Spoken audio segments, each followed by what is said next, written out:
देखिए आप लोग याद कीजिए दोस्तों, इससे पहले की जो क्लास हुई थी ना, उसमें मैंने आपको बताया था दोस्तों, जब दो कार्य एक साथ होता है ना, तो उसमें हम व्हाइल कंजंक्शन का यूज करते हैं। अब दोस्तों इस सेंटेंस में आप लोग देख सकते हैं, यहाँ पर इन दोनों क्लॉज को जोड़ने के लिए जो है ना व्हाइल कंजंक्शन का यूज किया गया है। तो इससे हम समझ सकते हैं कि इन दोनों क्लॉज में जो कार्य हो रहे हैं ना, वो एक साथ हो रहे हैं। व्हाइल कंजंक्शन के अकॉर्डिंग हम समझ सकते हैं। तो सिंपली दोस्तों देखिए, आप इस तरीके से भी समझ सकते हैं कि इस डैश के स्थान पर, इन दोनों डैश के स्थान पर जो हमारा वर्ब यूज होगा ना, चाहे दोनों प्रेजेंट में होगा या दोनों पास्ट में होगा, एक प्रेजेंट में और एक पास्ट में नहीं हो सकता व्हाइल कंजंक्शन के अकॉर्डिंग। तो देखिए इसका राइट आंसर ऑप्शन बी होगा, क्योंकि दोनों पास्ट में ही होगा या दोनों प्रेजेंट में होगा, एक पास्ट या प्रेजेंट में नहीं होगा। बाकी ऑप्शन में आप लोग देख सकते हैं यही गलती किया गया है।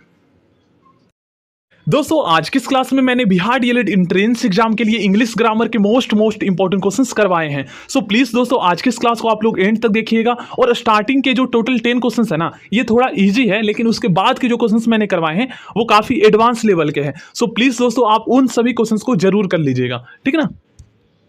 देखिए इस सेंटेंस में दोस्तों डैश के स्थान पर हमारा कौन सा हेल्पिंग वर्ब यूज होगा, ये आपको बताना है। तो सबसे पहले दोस्तों इस सेंटेंस का हम टेंस चेक करते हैं कि ये सेंटेंस कौन सा टेंस का है, ठीक ना। टेंस पता चल जाएगा तो उसी के अकॉर्डिंग हम हेल्पिंग वर्ब का यूज कर सकते हैं। अब दोस्तों इस सेंटेंस में कोई भी हेल्पिंग वर्ब या मेन वर्ब यूज नहीं किया गया है, तो फिर हम कैसे पता लगाएं कि ये सेंटेंस कौन सा टेंस का है, ठीक है। तो देखिए बहुत ही आसान तरीका है, आपको जो है ना इस सेंटेंस में एक एडवर्ब देखने को मिलेगा, है ना। देखिए लास्ट नाइट एक एडवर्ब है। अब दोस्तों इससे हम पता लगा सकते हैं कि ये सेंटेंस कौन सा टेंस का है। तो मैंने आपको बताया था दोस्तों, ऐसे एडवर्ब जिससे हमें टाइम का पता चलता है तो उसे हम एडवर्ब ऑफ टाइम कहते हैं ना। अब कुछ ऐसे एडवर्ब होते हैं जो पास्ट के सेंटेंसेस में यूज किए जाते हैं, ठीक है ना। तो देखिए लास्ट नाइट जो है पास्ट के सेंटेंसेस में यूज किए जाते हैं। तो सिंपली इससे हम पहचान सकते हैं कि ये जो सेंटेंस है हमारा, ये पास्ट का होगा, है ना। तो सिंपली देखिए इज नोट का यूज कर नहीं सकते, डोंट का यूज कर नहीं सकते। अब डिड नोट का यूज दोस्तों मेन वर्ब के साथ ही किया जाता है, बिना मेन वर्ब के साथ आप नहीं कर सकते। तो यही वाला हमारा यूज होगा, ठीक है। इस तरीके से आप धीरे धीरे समझेंगे बेसिक से, तो सिंपली आपको बहुत इजी हो जाएगा, इंग्लिश ग्रामर क्वेश्चंस आप कर सकते हैं। देखिए इस सेंटेंस में दोस्तों कौन सा मेन वर्ब का यूज होगा ये आपको बताना है। तो देखिए आप जानते हैं दोस्तों, प्लूरल सब्जेक्ट के साथ हम हमेशा प्लूरल हेल्पिंग वर्ब या मेन वर्ब का यूज करते हैं, लेकिन दोस्तों आई के साथ नहीं होता। आई होता तो सिमिलर सब्जेक्ट है, लेकिन इसके साथ हम प्लूरल मेन वर्ब का ही यूज करते हैं, ठीक ना। देख लीजिए आप लोग यहाँ पर देख सकते हैं, ठीक है ना। तो इसके साथ जो है हम प्लूरल मेन वर्ब का यूज करेंगे वर्क। देखिए इस सेंटेंस में दोस्तों एनीवेयर जो एडवर्ब यूज किया गया है ना, ये कौन सा एडवर्ब है। तो इससे दोस्तों किसी कार्य के होने के स्थान का पता चल रहा है। तो ऐसे एडवर्ब जिससे दोस्तों किसी कार्य के होने के स्थान का पता चले, उसको हम एडवर्ब ऑफ प्लेस के नाम से जानते हैं, ठीक है ना। और ऐसे एडवर्ब जिससे किसी कार्य के होने की संख्या का पता चले कि कितनी बार हुआ है, तो उसको दोस्तों हम एडवर्ब ऑफ फ्रीक्वेंसी या एडवर्ब ऑफ नंबर के नाम से जानते हैं, ठीक है ना। ये भी याद कर लीजिएगा, ये दोनों काफी इंपॉर्टेंट है। देखिए इस सेंटेंस में दोस्तों प्रेजेंट का वर्ब यूज होगा या पास्ट का। सबसे पहले हम इस सेंटेंस का टेंस चेक करते हैं। तो सिंपली आप दोस्तों यस्टरडे से पहचान सकते हैं कि ये जो हमारा सेंटेंस है ये पास्ट का है, ठीक ना, क्योंकि ये एडवर्ब ही पास्ट के सेंटेंसेस के लिए यूज किया जाता है। तो यहाँ पर जो है हमारा जो वर्ब यूज किया जाएगा वॉच्ड, ठीक है ना। दोस्तों इस सेंटेंस में डैश के स्थान पर कौन सा वर्ब यूज होगा, ये हमें कैसे पता चलेगा। तो सिंपली दोस्तों देखिए यहाँ पर आप लोग थोड़ा सा ना जो है ना इस सेंटेंस को समझिए। लुक ही डैश हिज कार। तो यहाँ पर आप लोग ऑप्शन पढ़िए, मतलब ये है कि कार जो है ना साफ हुआ है। अब प्रेजेंट में हुआ है, पास्ट में हुआ है, फ्यूचर में हुआ है, ये हमें कैसे पता लगेगा। इसको पता लगाने के लिए दोस्तों सिंपली हम इस सेंटेंस का टेंस चेक कर सकते हैं। कहने का मतलब ये है कि कोई कार्य दोस्तों होने के बाद ही उसका रिजल्ट का पता चलता है। तो इसका मतलब ये है कि यहाँ पर जो कार जो है ना ये ऑलरेडी साफ हो चुका है, उसके बाद दोस्तों यहाँ पर कार जो है शाइनिंग कर रहा है, ठीक है ना, चमक रहा है। तो इसका मतलब आप लोग समझ सकते हैं कि ये जो है ना, मतलब कि जो रिजल्ट आया है, तो रिजल्ट से पहले कोई कार्य हो चुका है, तो वो वाला जो हमारा टेंस का सेंटेंस होगा ना वो पहले हो चुका है। तो वो हो सकता है, ये देखिए ये प्रेजेंट कॉन्टिन्यूअस में है, तो ये प्रेजेंट परफेक्ट में हो सकता है ना। इस तरीके से आप लोग समझ सकते हैं, लेकिन होगा दोनों प्रेजेंट में ही, ये नहीं कि वो पास्ट में हो जाएगा। तो सिंपली यहाँ पर हमारा हैज क्लीन्ड का यूज होगा, क्योंकि ही के साथ हैज ही लगता है, हैव तो लगता नहीं है, क्योंकि ही जो है एक सिंगुलर सब्जेक्ट है थर्ड पर्सन का। इस सेंटेंस में दोस्तों दिस जो हमारा एडजेक्टिव यूज किया गया है ना, ये कौन सा एडजेक्टिव है ये आपको बताना है। तो देखिए दिस दोस्तों यहाँ पर किसी नॉन को पॉइंट आउट कर रहा है, उसके बारे में संकेत कर रहा है ना। जैसे देखिए हम जैसे मान लीजिए कुछ दूरी पे, क्योंकि देखिए ज़्यादा दूरी के लिए हम जहाँ पर प्लूरल हो, कोई चीज़ें प्लूरल हो, एक बहुवचन हो और दूरी पर हो, तो उसके लिए तो हम दोज का यूज़ करते हैं पॉइंट आउट करने के लिए। लेकिन ये पास में कोई सेट है, तो सेट यहाँ पर आप सभी समझ सकते हैं कि ये एक नॉन है। अब ये कौन सा नॉन है, तो ये कॉमन नॉन है। अब नॉन या प्रोनाउन की विशेषता बताने वाले, उसके बारे में कुछ भी बताने वाले जो वर्ड्स होते हैं उसको हम एडजेक्टिव कहते हैं। अब यहाँ पर एडजेक्टिव के भी प्रकार होते हैं, ठीक ना, जहाँ पर कोई चीज़ें पॉइंट आउट करने के लिए यूज़ किया गया है और वो वस्तु वहाँ पर प्लूरल है तो उसके लिए दिस का यूज़ करते हैं, तो दिस यहाँ पर जो है हमारा डेमोस्ट्रेटिव एडजेक्टिव हो जाएगा, ठीक ना।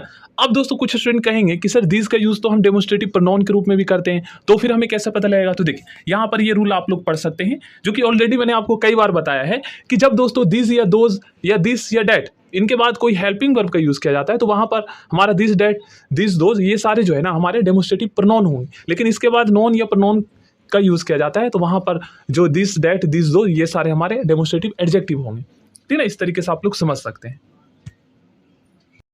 चलिए नेक्स्ट क्वेश्चन करते हैं। तो इस सेंटेंस में दोस्तों डैश के स्थान पर कौन सा प्रोनाउन यूज करेंगे ये आपको बताना है। तो इस सेंटेंस का दोस्तों आप लोग जेंडर चेक कीजिए। यहाँ पर गर्ल्स है तो गर्ल्स के लिए दोस्तों यहाँ पर हम सी का यूज करेंगे। अब कुछ स्टूडेंट कहेंगे कि सर यहाँ पर हर्ष या हर HER हर का यूज़ क्यों नहीं करेंगे? तो देखिए यहाँ पर दोस्तों जो प्रोनाउन हम यूज़ करेंगे ना वो हमारा सब्जेक्टिव केस का होगा, क्योंकि एज अ सब्जेक्ट के रूप में यहाँ पर हम प्रयोग कर रहे हैं ना। लेकिन अगर हम हर का यूज़ करेंगे तो ये ऑब्जेक्टिव केस में होगा। तो ऑब्जेक्ट के रूप में जहाँ पर हमें प्रयोग करना हो तो वहाँ पर हम हर का यूज़ करेंगे। और हर्ष ये पोजेसिव केस होता है हर्ष का, जहाँ पर रिलेशन जहाँ पर कोई चीज़ किसी का हो, मतलब कि पोजेशन के लिए यूज़ करते हैं, ठीक ना। देखिए इस सेंटेंस में दोस्तों डैश के स्थान पर हम कौन सा इंडेफिनिट प्रोनाउन का यूज करेंगे ये हमें कैसे पता लगेगा? तो सबसे पहले दोस्तों आप लोग इस सेंटेंस को ध्यान से पढ़िए, कहना क्या चाह रहा है ये सेंटेंस। तो देखिए I can find dash who can answer your question. अब यहाँ पर दोस्तों किसी इंसान को फाइंड करने की बात की जा रही है जो क्वेश्चन का आंसर करेंगे। तो इंसान के लिए तो हम समबडी या एनीबडी इन दोनों में से ही कोई एक इंडेफिनिट प्रोनाउन का यूज करते हैं, दोनों का ही करते हैं। लेकिन देखिए एनीबडी का यूज दोस्तों निगेटिव सेंस में किया जाता है और समबडी का यूज पॉजिटिव सेंस में किया जाता है। अब सम भी और नथिंग का यूज हम कर नहीं सकते, इंसान के लिए नहीं कर सकते ना, आप खुद समझ सकते हैं सेंटेंस के अकॉर्डिंग, ठीक ना। तो देखिए यहाँ पर ये क्वेश्चन जो है ये जो सेंटेंस है ये पॉजिटिव सेंस में है तो यहाँ पर हम समबडी का यूज करेंगे, ठीक है, एनीबडी का यूज हम नहीं करेंगे। देखिए इस सेंटेंस में दोस्तों हम डैश के स्थान पर कौन सा एडजेक्टिव का यूज करेंगे ये आपको बताना है। तो आप सभी जानते हैं दोस्तों एक होता है हमारा पॉजिटिव डिग्री का एडजेक्टिव, एक होता है हमारा कंपैरेटिव डिग्री का एडजेक्टिव और एक होता है हमारा सुपरलेटिव डिग्री का एडजेक्टिव, ठीक है ना। तो पॉजिटिव डिग्री का जो एडजेक्टिव होता है वो इस टाइप का होता है और कंपैरेटिव डिग्री का जो एडजेक्टिव होता है दोस्तों उसमें जो है ना पॉजिटिव डिग्री के एडजेक्टिव में हम ER लगा देते हैं, ठीक है ना। अब दोस्तों जब हम दो नॉन या प्रोनाउन में कंपेयर करते हैं ना तो कंपैरेटिव डिग्री के जो एडजेक्टिव है उसके बाद हम देन का यूज करते हैं, ठीक है ना, ये आपको पता होना चाहिए। तो यहाँ पर हमारा शॉर्टर का यूज होगा और सुपरलेटिव डिग्री का जो एडजेक्टिव होता है उसमें दोस्तों EST यूज करते हैं और पहले द लगाया जाता है, ठीक है। यहाँ पर आप लोग देखिए इस सेंटेंस को दोस्तों आप लोग ध्यान से समझिएगा, बहुत ही इंपॉर्टेंट है। देखिए सबसे पहले दोस्तों इस सेंटेंस का जो है ना हम टेंस चेक करते हैं और ये सेंटेंस कहना क्या चाहता है ये भी हम समझते हैं। देखिए I can not find my wallet, I think I dash it. अब दोस्तों यहां पर आप लोग एक चीज ध्यान से समझिएगा कि जब दोस्तों कोई कार्य हो जाता है ना उसके बाद उसका रिजल्ट आता है, तो मतलब कार्य पहले हुआ है तो यहां पर खोने का जो वॉलेट खोने का जो कार्य है ना ये पहले हो चुका है। तो सिंपली दोस्तों आप लोग पहचान सकते हैं, देखिए ये हमारा I can not find my wallet ये हमारा इसमें मॉडल वर्ब का यूज किया गया है ये सेंटेंस प्रेजेंट का। अब आई थिंक ये भी दोस्तों प्रेजेंट का है। तो देखिए उसका जो वॉलेट है ना, उसका नहीं, मेरा जो वॉलेट है ये ऑलरेडी खो चुका है, तभी मैं ढूंढ रहा हूं और नहीं मिल पा रहा है ना, नहीं मिला। तो सिंपली इस तरीके से आप लोग समझ सकते हैं कि वॉलेट पहले खो चुका है, तो वॉलेट खोने का कार्य पहले हो चुका है। तो अगर ये प्रेजेंट में है, प्रेजेंट इंडेफिनिट में अगर ये है आई थिंक और आई कैन नॉट फाइंड, ये प्रेजेंट इंडेफिनिट में अगर ये है तो सिंपली दोस्तों ये जो है ना प्रेजेंट परफेक्ट में होगा क्योंकि ये पहले कार्य हो चुका है। इस तरीके से आप लोग समझ सकते हैं, ठीक ना। और बाकी यहाँ पर भी आप लोग पढ़ सकते हैं। तो इसका राइट आंसर हमारा आई हैव लॉस्ट का यूज होगा, ठीक है ना, क्योंकि आई के साथ हैव का यूज करते हैं। देखिए इस क्वेश्चन में आपको बताना है दोस्तों कौन सा सेंटेंस करेक्ट वर्ड ऑर्डर को फॉलो करता है, मतलब कौन सा सेंटेंस सही है ये आपको बताना है। तो देखिए इन सभी सेंटेंस में दोस्तों एक एडवर्ब यूज किया गया ऑलवेज, ये दोस्तों एडवर्ब ऑफ टाइम है। अब दोस्तों किसी सेंटेंस में हम एडवर्ब ऑफ टाइम का यूज कैसे और कहां पर करते हैं ये अगर आपको रूल पता है ना तो आप इस क्वेश्चन का आंसर कर पाएंगे। देखिए रूल मैं आपको बताता हूं, जब दोस्तों सब्जेक्ट के रूप में नॉन या प्रोनाउन का यूज किया जाता है तो उसके बाद जो है ना अगर उस सेंटेंस में एडवर्ब ऑफ टाइम का यूज किया गया है तो फिर एडवर्ब ऑफ टाइम का यूज होगा, देन उसके बाद ही हम मेन वर्ब का यूज करेंगे, ठीक है ना। उससे पहले आप नहीं कर सकते मेन वर्ब का यूज, पहले एडवर्ब ऑफ टाइम का यूज होगा। तो ऑप्शन ए हमारा सही होगा क्योंकि इसमें जो एडवर्ब ऑफ टाइम का यूज पहले किया गया है, ठीक है ना। अब दोस्तों इस सेंटेंस में मोस्टली स्टूडेंट कंफ्यूज हो सकते हैं। देखिए, डैश के स्थान पर दोस्तों हम हेल्पिंग वर्ब के रूप में इज यूज करेंगे या आर यूज करेंगे। तो देखिए यहाँ पर पॉलिटिक्स में एस लगा हुआ है, तो कुछ स्टूडेंट जो है ना पॉलिटिक्स को प्लूरल समझेंगे, लेकिन दोस्तों पॉलिटिक्स के साथ बहुत सारे ऐसे भी नॉन होते हैं, वर्ड्स होते हैं जो दोस्तों देखने में तो लगते हैं प्लूरल पर होता वो सिंगुलर ही है, जैसे यहाँ पर आप लोग देख सकते हैं, ठीक ना। और एज अ सिंगुलर सब्जेक्ट के रूप में ही सेंटेंस में यूज़ किया जाता है, और इसके बाद जब हम हेल्पिंग वर्ब यूज़ करते हैं ना तो वो सिंगुलर ही यूज़ होता है, ठीक है। तो इसके बाद जो है हमारा पॉलिटिक्स के बाद इज का यूज़ होगा, आर का यूज़ हम नहीं करेंगे, ठीक है ना। तो इन सभी वर्ड्स को आप लोग लिख लीजिएगा, बहुत ही ज़्यादा इंपॉर्टेंट है और इन्हीं से क्वेश्चंस पूछे जाते हैं। देखिए, अगर नॉन से अगर क्वेश्चंस आपके एग्जाम में पूछे जाएंगे ना तो इन्हीं से पूछे जाएंगे, इसलिए आपको डीपली पढ़ना जरूरी है। अब देखिए नेक्स्ट सेंटेंस हमारा, यहां पर दोस्तों हम कौन सा हेल्पिंग वर्ब यूज करेंगे। तो कैटल यहां पर आप लोग देख रहे हैं ना, देखिए ये वाला जो वर्ड है, ये जो हमारा नॉन है, ये देखने में तो लग रहा है दोस्तों सिंगुलर, पर उसी की तरह जो है कुछ नॉन ऐसे होते हैं जो देखने में लगते हैं सिंगुलर पर होते हैं प्लूरल, तो उसके साथ हम प्लूरल हेल्पिंग वर्ब का यूज करते हैं, जैसे यहाँ पर आप लोग देख सकते हैं। तो प्लीज इनको आप लोग लिख लीजिएगा, और इसके साथ जो है ना हमेशा आपको प्लूरल हेल्पिंग वर्ब का ही यूज करना है, और अगर मेन वर्ब का यूज होता है तो वो भी मेन वर्ब ही जो है प्लूरल ही होगा, ठीक है। नॉन का मैं आपको क्वेश्चंस करवा रहा हूं, तो यहां पर हमारा आर का यूज होगा। चलिए नेक्स्ट क्वेश्चन करते हैं। तो इस सेंटेंस में दोस्तों क्या इंप्रूवमेंट किया जा सकता है ये आपको बताना है। तो देखिए सबसे पहले हम चेक करते हैं इस सेंटेंस का कौन सा पार्ट गलत है। तो देखिए यहां पर हेयर्स जो है ना ये गलत है, क्योंकि दोस्तों हेयर जो है ना ये हमारा सिंगुलर अनकाउंटेबल नाउन होता है, और इसमें आप एस या येस लगाकर इसको जो है ना आप प्लूरल नहीं बना सकते, ठीक ना। तो यहां पर देखिए प्लूरल बना दिया गया जो कि गलत है, ठीक है। देखिए यहाँ पर आप लोग पढ़ सकते हैं, कुछ नॉन का प्रयोग दोस्तों सिंगुलर फॉर्म में ही किया जाता है और ये अनकाउंटेबल नॉन होते हैं ना। इनके साथ आर्टिकल का भी आप यूज नहीं कर सकते, ए या एन का यूज, ठीक है, ये भी आपको पता होना चाहिए। तो देखिए और भी ऐसे नॉन्स होते हैं जो सिंगुलर होते हैं और अनकाउंटेबल होते हैं, आप उसमें एस या एस लगाकर उसको प्लूरल नहीं बना सकते, देख लीजिए आप लोग, ठीक है ना। तो इनको आप लोग प्लीज लिख लीजिएगा, पढ़ लीजिएगा, क्योंकि एग्जाम में आएगा दोस्तों इन्हीं से क्वेश्चंस। नॉन से अगर क्वेश्चंस पूछे जाते हैं ना तो डीपली पूछे जाएंगे, सिंपल क्वेश्चंस नहीं पूछे जाएंगे क्लास 4th या 5th लेवल का।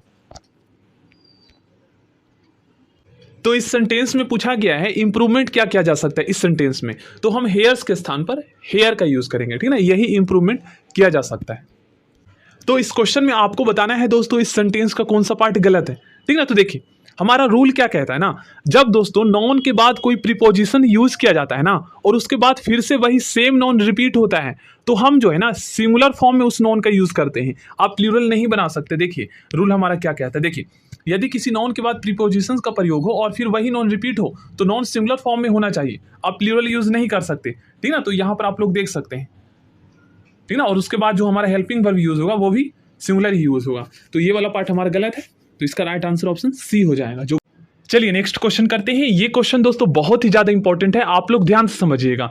जब दोस्तों इफ सबऑर्डिनेट कंजक्शन से कोई क्लॉज स्टार्ट होता है और वह क्लॉज प्रेजेंट में है ना, तो उसके साथ में जो लगा हुआ सेंटेंस है, कनेक्ट है, वो दोस्तों हमेशा फ्यूचर में होगा।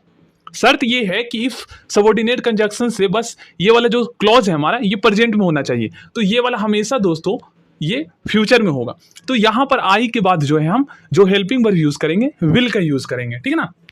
तो इस तरीके से यहां पर आप लोग स्ट्रक्चर भी देख सकते हैं जो हमारा रूल कहता है, ठीक ना। तो ये गलती आप लोग मत कीजिएगा, मोस्टली स्टूडेंट ये गलती करते हैं, ठीक ना। और ये क्वेश्चन आपके एग्जाम में आएंगे, कंडीशनल सेंटेंस आपका टॉपिक सिलेबस में दिया गया है, तो इससे अलग से मैं आपको जो है ना इसके टॉप 20 क्वेश्चंस करवाऊंगा ताकि ये टॉपिक हमारा अच्छे से दोस्तों इस क्वेश्चन का आंसर आप लोग कमेंट बॉक्स में बताएंगे।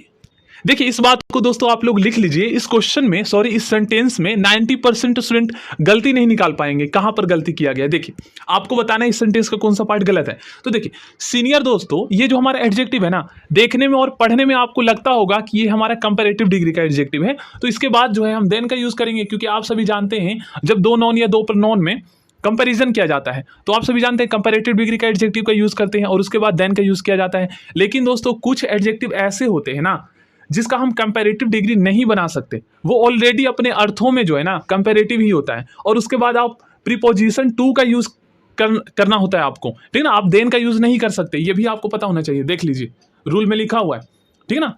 अब देखिए वो कौन कौन से एडजेक्टिव है, तो इनको आप लोग प्लीज लिख लीजिएगा, याद कर लीजिएगा, ठीक है ना। और ना ही आप इसका सुपरलेटिव डिग्री बना सकते हैं।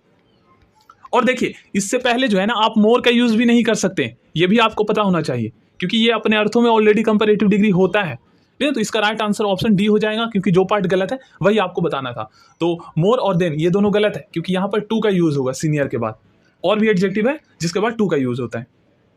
सो थैंक यू फ्रेंड्स, बाकी क्वेश्चन हम नेक्स्ट क्लास में करेंगे। प्लीज दोस्तों आप लोग चैनल को सब्सक्राइब कर लीजिएगा, एंड इस वीडियो के लिए दोस्तों प्लीज आप लोग 50 लाइक कर दीजिएगा। So thank you, next video में मिलते हैं।